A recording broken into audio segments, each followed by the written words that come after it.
Assalamualaikum warahmatullahi wabarakatuh, Sobat Deli Mancing. Terima kasih yang sudah klik video ini. Bagi teman-teman yang belum subscribe, mohon bantuan subscribe-nya.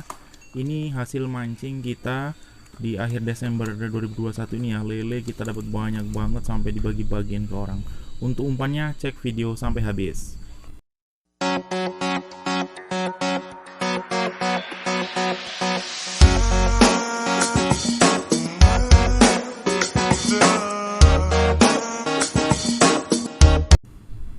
Inilah umpan yang kita pergunakan, yaitu 3 ekor belut dengan ukuran 1 ibu jari ya.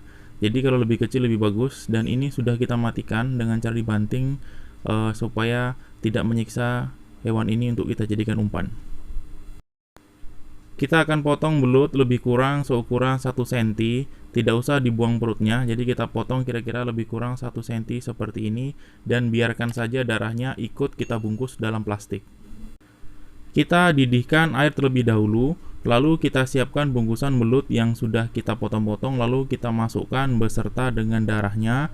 Jadi ini kita rebus kira-kira 10-20 menit ya, sampai benar-benar mencukupi dalam tahap kematangan belut ini untuk dijadikan umpan. Nah, jangan lupa kita bolak-balik juga rebusan belut ini.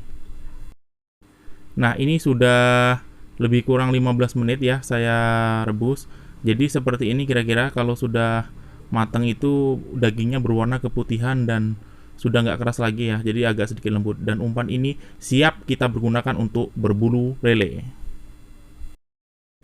Ini ketika kita sudah sampai di lokasi ya. Jadi kita itu mancing lele itu ditabur sama pemilik lele itu sekitar jam 2 ini ya, jam 2. Jadi sebelumnya kita mancing bawal. Nah, ini menggunakan umpan belut ini kita benar-benar tidak berhenti strike ya.